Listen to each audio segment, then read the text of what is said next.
Ito po yung tsura ng Sunburst Park. Ano po? May naglilinis naman po. Hul na lagas na dahon. Yan po yung paligid.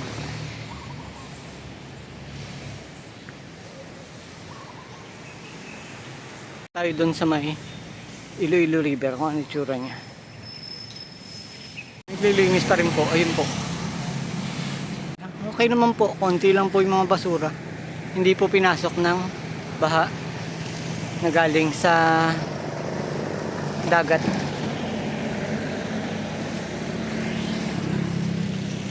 Yung mga nakatambay na Ocean Jet papuntang Bacolod tsaka Wisam. Ayan, busy na po yung mga naglilinis. Ayun po, may dalawa po doon. Yun, sa dulo. Po, epekto pa rin po yan ng bagyo. Maraming nalagas na dahon. Punta po tayo sa Plaza Libertad. Doon. Rin po, marami po nalagas na dahon. Ito po yung itsura ng park.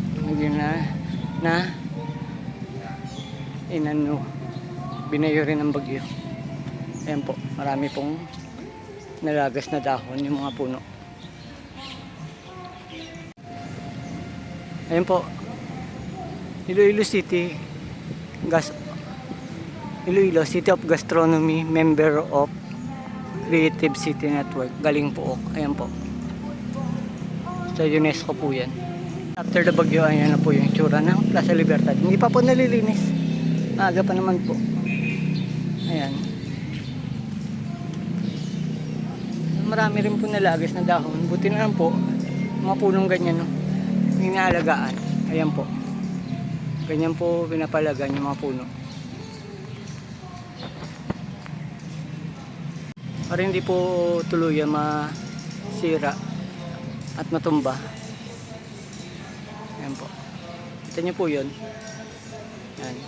May simento na nakalagay dyan. Ganyan po pinapalagaan yung mga puno dito sa Iloilo City. Have a nice day. Don't forget to like, share, and subscribe to my channel at Kykyle. Thank you. Guimaras, Iloilo.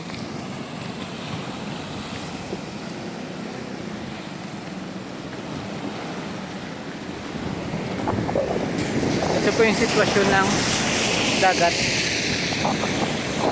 Malakas pa po yung alon. Ingat po sa mga binabagyo pa rin. Tatay mangingisda.